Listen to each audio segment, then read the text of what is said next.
And then what we do, we begin to do our pairing. So we pair the strong with the weak, and these will be the candidates of the currencies that we are going to be trading the next week. We will also try to identify entry points, exit points, and these entry points will also be identified on the spot cash, on the pairing of the currency, like the pound dollar, the Swiss dollar, whatever it is. And we will also identify the numbers on the spot, on the indices. So looking at what we did last week, the basic premise we had that we were looking to be buyers of the dollar. The dollar was last Friday was very strong. Then the Australian, the CAD, then the Euro, and the Swiss, and the least of them was the British pound. That's on the positive side. The one that was absolutely in a bear market, or definitely in a downward trend, was the Japanese yen. So primarily the plan was to be looking at to be short the Japanese yen, and then to be buying, let's say, the dollar yen, the Aussie yen, the CAD yen, the Euro yen, the Swiss yen, and of course the pound yen, and the New Zealand yen, if you will, because also the New Zealand is one of the pairings that we are using. So today, since we do have a predominant bear market, which is in the yen,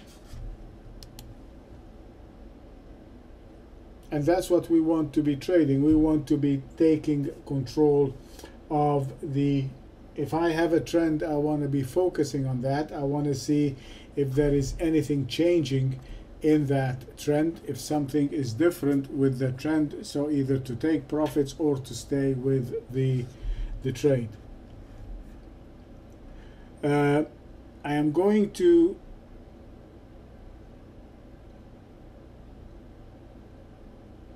just for the record, for the guys in the room, just to show the open positions that we had. These are, we are long the Euro yen from here. This is the buy of the Euro yen, which is from 104.58. We're also long the CAD yen from 81.34. We are long the New Zealand yen from 66.77. We are long the pound yen from 129.63. We are long the Aussie yen from 84.14, and we're long the dollar yen from 80.67, and we are long the Swiss yen from 86.37. And as you can see, just looking at these over here,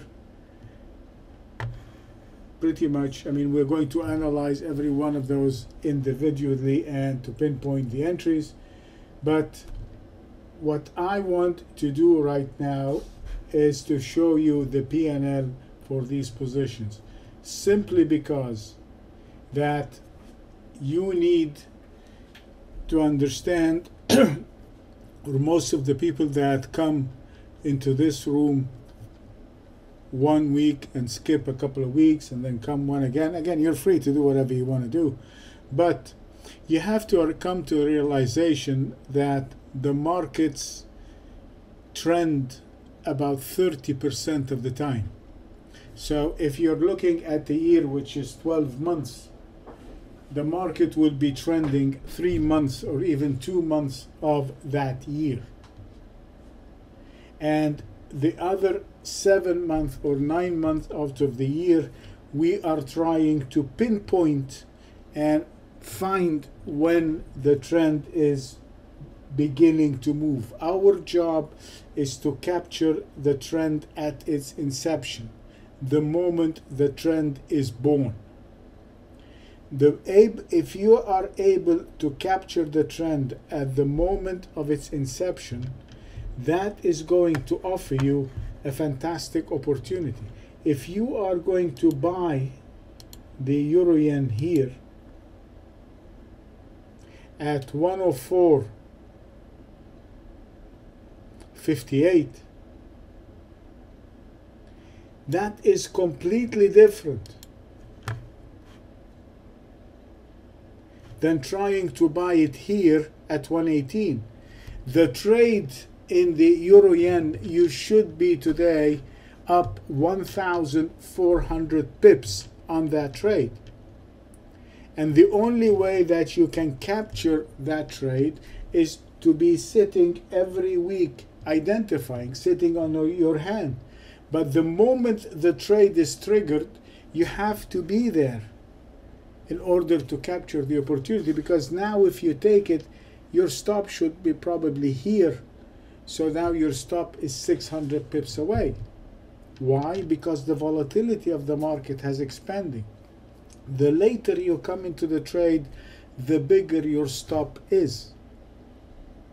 So again, if you intend to become a successful trader, this is a job that 9 times of the year you're going to go in, you take 50 pips, you take 25 pips, you take 80 pips, 100 pips, and then towards when the time is ripe, this is the time that you're going to bat and you get the home run. And these home runs are the ones that are going to pay for all your year. The money for the whole year, the money that is going to make you achieve your aspiration, is done from 3 or 4 trades that you're going to capture in the year. And the only way that you can capture them is by being there, doing your homework, identifying the price. So if I just put for you, these are the positions, and this is the P&L of the yen positions, and the ones that are regular in the room know that these are the position because most of them have taken most of them.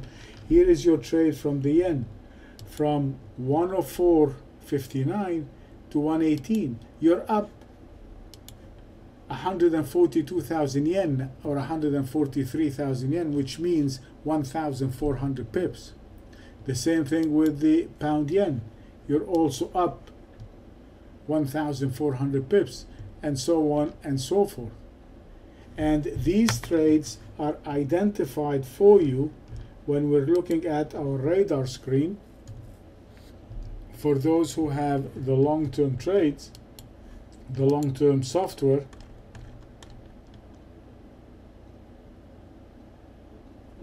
there is your trade.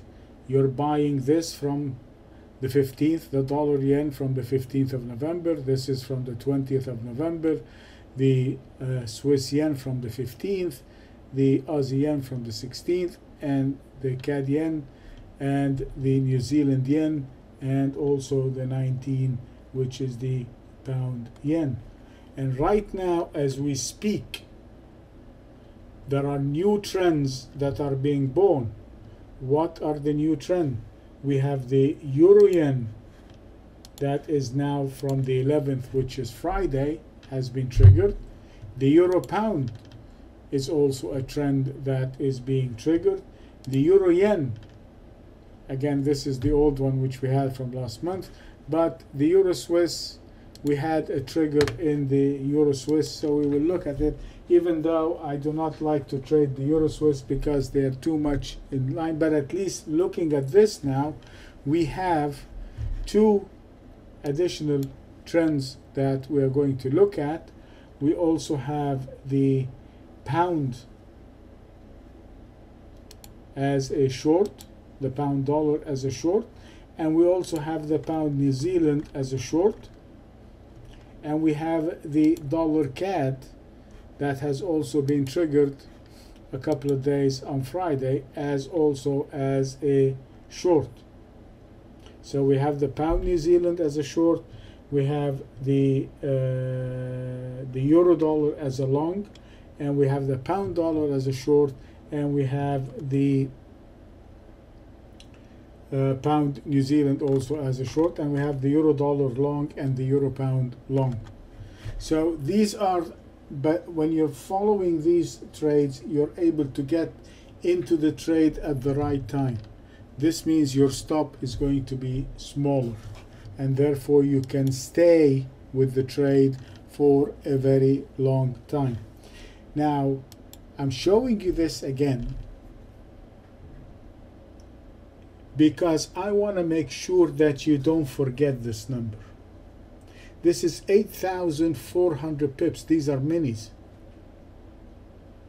This is in the TradeStation account. These are minis. If you had a regular position, just one regular contract, which is 10 of those, you would be up today $85,000. That's your year. You could have, when this trade is finished, you could take the rest of 2013 off.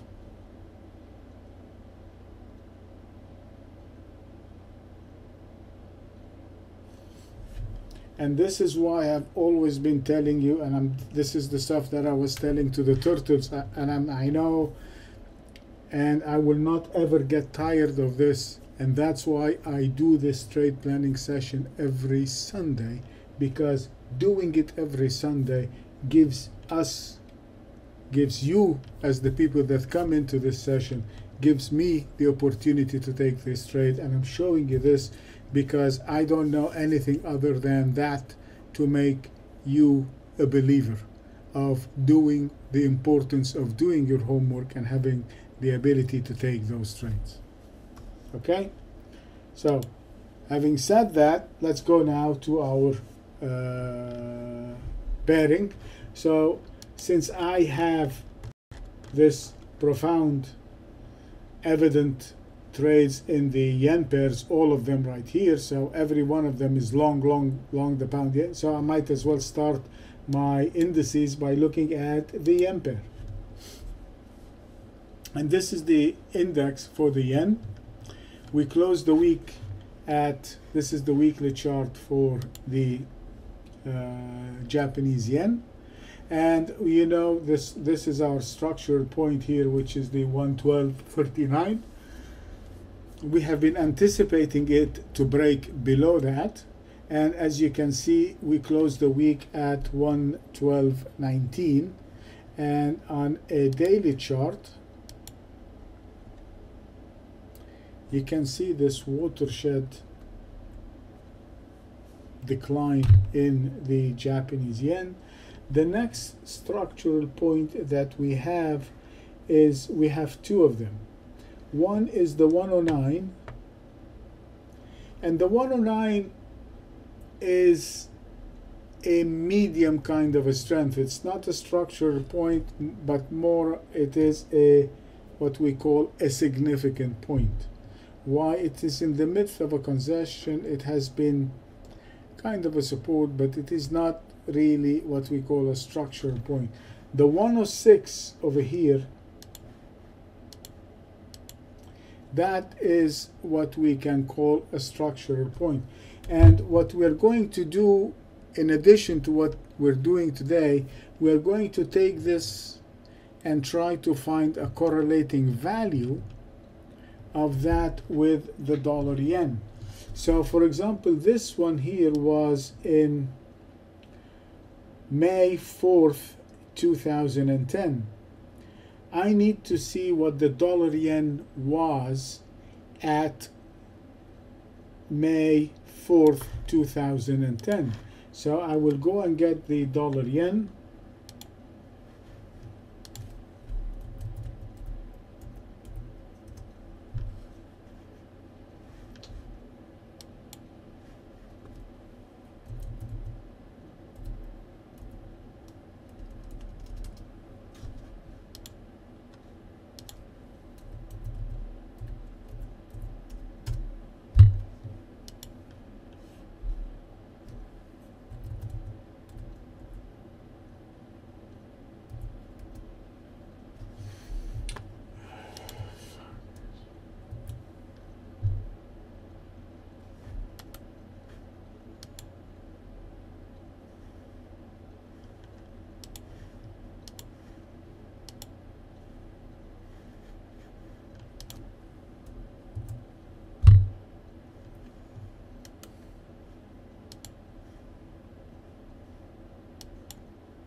TradeStation has become garbage.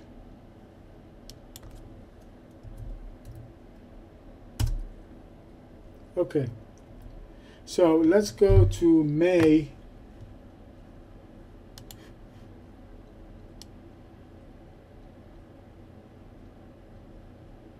Right there. So this is, let's see what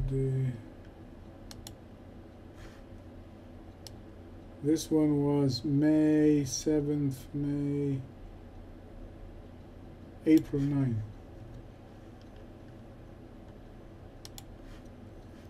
So this is at April 9th. So in April 9th, when the yen was at the structure point of 106, the dollar was equal to the 95 area. And as you can see, it is also a structural point. It is also a significant point. And if I'm looking to analyze the chart for the dollar yen, right now, based on what we see, that seems to be the most plausible significant point, or the most plausible place for the prices to stop.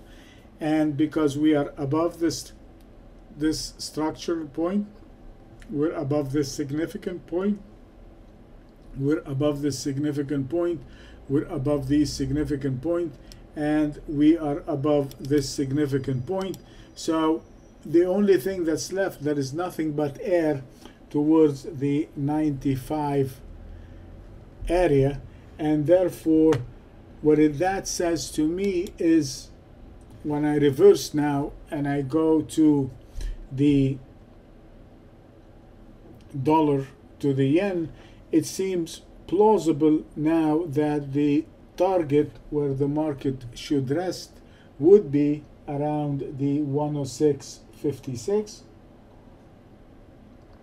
and therefore we do have, looking at the dollar yen again, we have at least another 600 or 700 pips before we reach a place where we can say now we are maximizing, or this is where we can begin to look at maybe trying to take some profits slightly off the table, or not. We will see. We will make the judgment call there. We can also make a, so with that said, I am looking towards the Japanese yen to come towards the 106. That would be, so I'm looking at 600 pips under. Okay, so we're staying still short the Japanese yen. Now I'm going to look at the other indices. So we will start with the US dollar.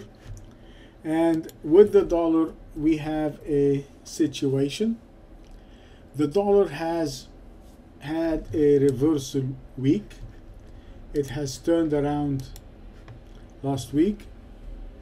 On the last 2 days of the year, this week I mean, Thursday and Friday, we had a turnaround. We came back below the 80.45, and we closed the week at 79.61.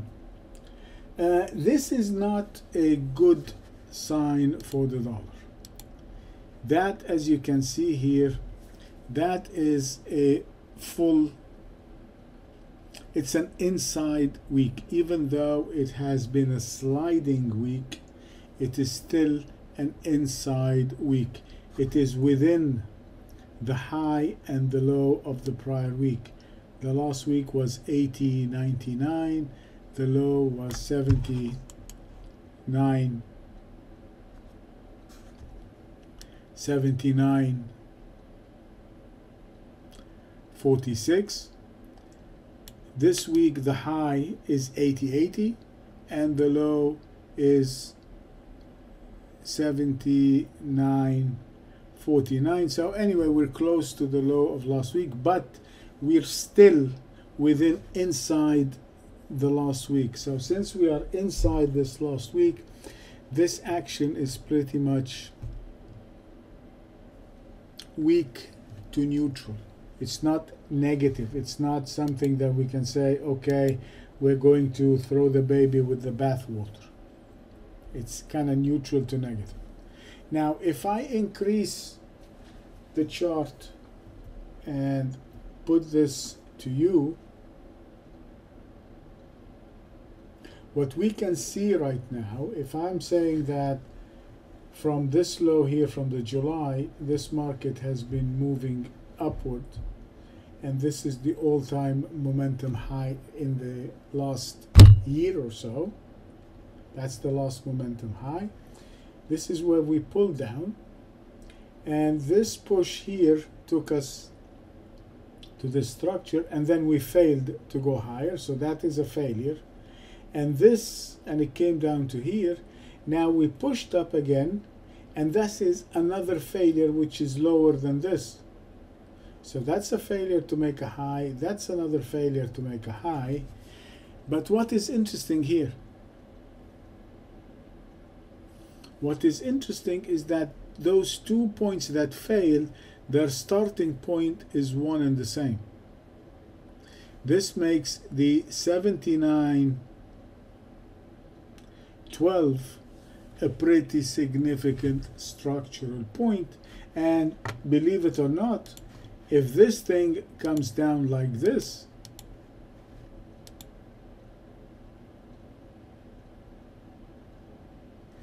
and if you want to step back and you want to take an image of this whole area, that will be the final formation of what is known as a head and shoulder formation.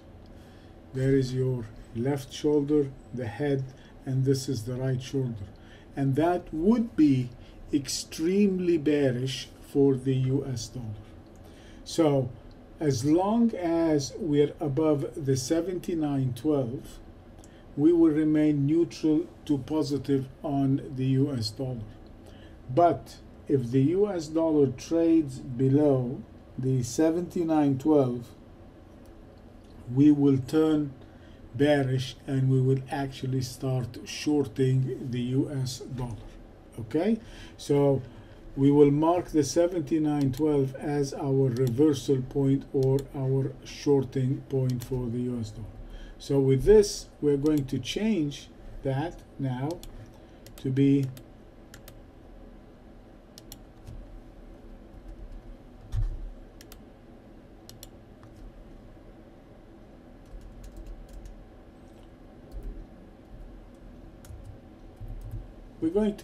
positive because the trend is still up. So we're going to be slightly positive to negative to the US dollar. The next one we're going to look at is the Australian. This is a pretty powerful piece of currency. I mean, look at this. I mean, this is pretty much magnificent. I mean, if you want to be looking at a trend, this is one of the trends you will hope to see. But we do have some little small technical issues that is appearing with the Australian dollar. Mainly this one here, which is the 105.20.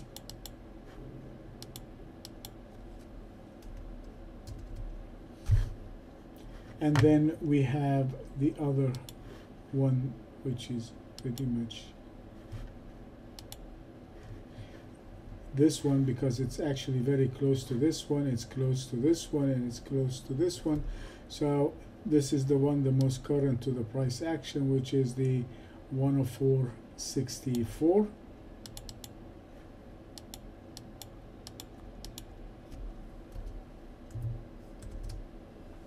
Okay, now what's happening here, we know that the Australian dollar, there is no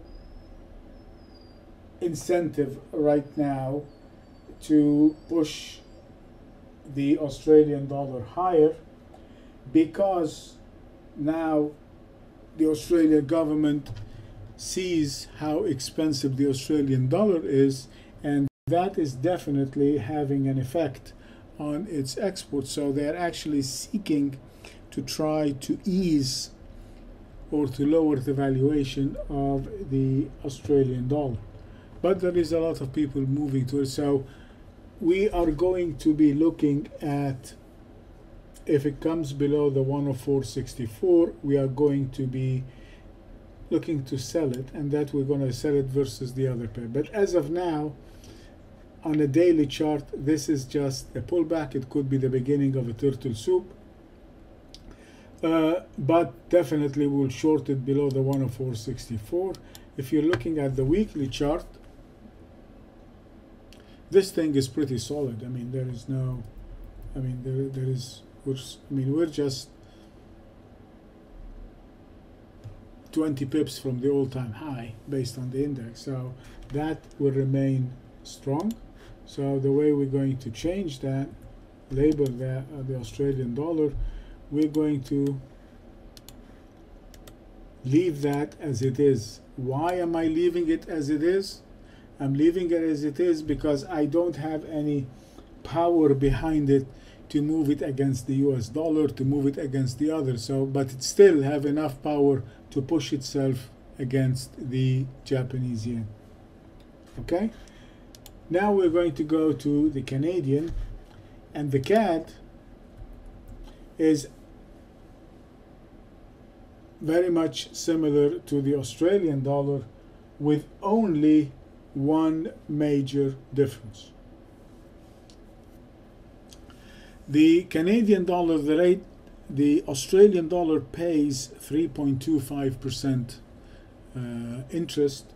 I think the Canadian is around 1 or 1.25%, somewhere like that. So the Australian is going to try to lower their interest, but the Canadian would actually like to raise their interest.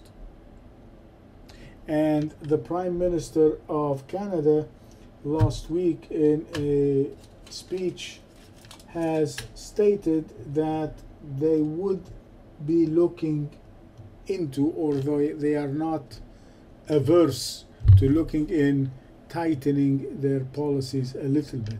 So that remains as a strong currency, and as you can see on the daily, it is kind of slightly pushing higher, and Friday was a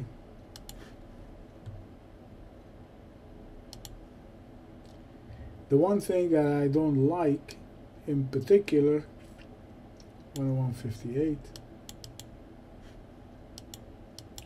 is that it traded above these points and it came back, but our buying is going to be above the 101.58. We closed the 101.50, so, and I'm looking to this to continue higher. So the Canadian is also going to be, let me see what the Canadian, I'm going to leave that as a strong, and I'm going to put it, I'm going to raise the Canadian here, I'm going to put the Aussie below it, and now the CAD is also, actually let's put this, let's do it in the right hierarchy. So the CAD would be up here, and then the dollar, and then the Australian. Next, we're going to look at the euro and what happened in the euro. We had a very big reversal in the euro last week, especially after Draghi speech, and basically he is announcing that they are not going to be doing any more easing, they're not going to lower interest rate, that thing seems to be stabilizing, and they're not looking pretty much to ease anything. So the euro has reversed, and this is your daily, as you can see on the euro. It has broken below that structural point,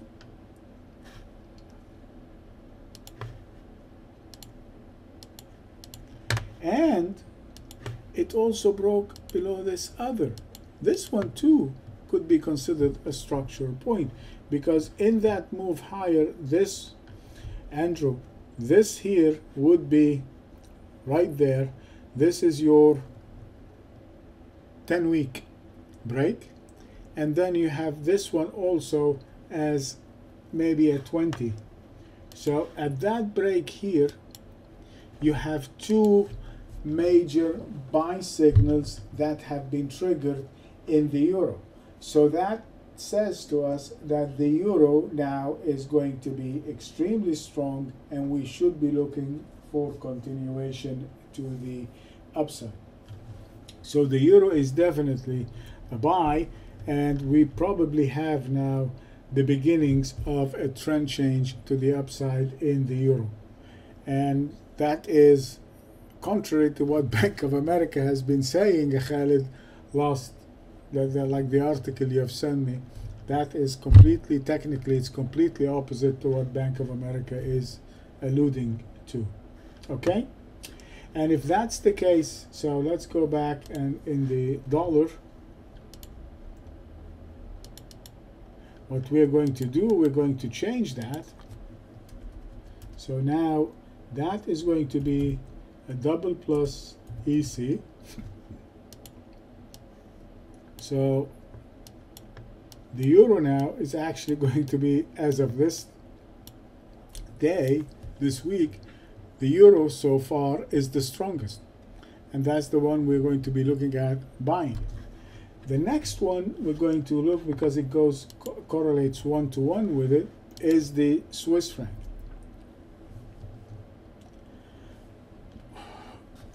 Here, Andrew, it is the same. There is your structure, 1, 2 here, so that's the break above your structure. But as you can see, the euro had 2 structural breaks to the upside. This one has 1. This is yet to materialize. That is the second one that is yet to materialize. So since both are closely correlated, either they would be moving 1-to-1, or in this case, my bet would be primarily on the euro as stronger. So the Swiss now is going to be 1 plus, pretty much with the CAD as the 1. Okay? Last but not least is our dear British pound, and that is, again, there is nothing that is really happening with the British pound, and that has been the case from 2009. This thing, I mean, I can draw 2 parallel lines like this and pretty much like this, and this thing has been oscillating in that range between the 167 or the whereabouts, and that is the best example of what we call a very big acceptance zone. We don't have a trend to the downside, nor do we have a trend to the upside. So we're gonna be kind of, if we look over here, it's nada. I mean, there's nothing, it's just weakening. And this is what bothers me most about the British pound. If you look here, if you put the chart of the US dollar, look what happened on Friday. This thing sold off tremendously. Yet the pound also has sold off. This shows you how weak the pound is. If you look at the dollar again, look at the first day on the US dollar, this one, which is Thursday. This sold off 2 days. If you look at the British pound, the day the dollar sold off on Thursday, that's Thursday, the British pound went up. So that makes sense. One is weakening, the other is strengthening. But now on Friday, the dollar was crashing, so was the British pound. So the pound is theoretically weak. So with that said, we are going to be kind of negative on the British pound, but not as negative, so we're going to be one negative, British pound slightly negative.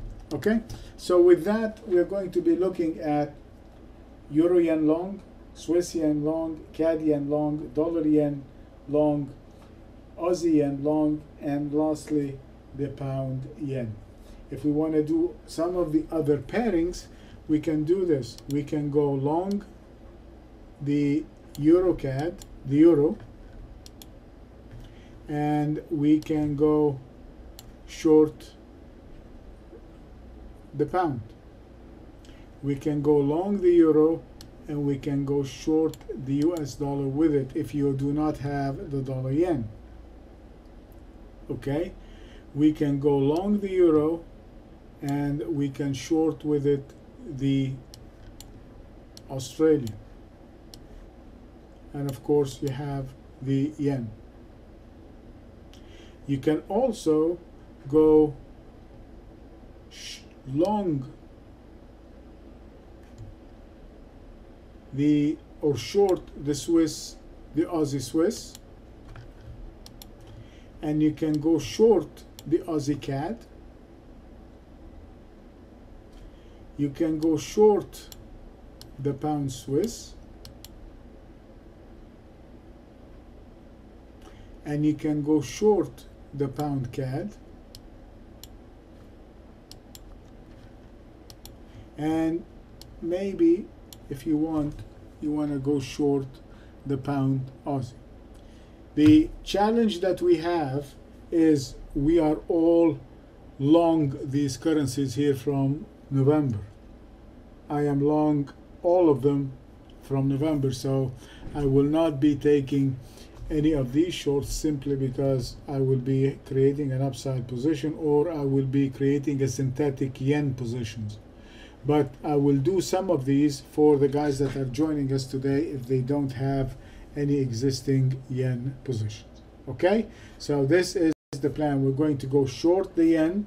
We'll start with the Euro yen long, CAD yen long, Swiss yen long, dollar yen long, Aussie yen long, and last but not least the pound yen. And then we can go long the Euro Aussie, long the Euro pound, long or short the pound Swiss, short the pound CAD, and short the pound Aussie, and we can go long the Euro Aussie. Okay, that is the pairing. Let me save the recording, and if anybody wants to ask a question,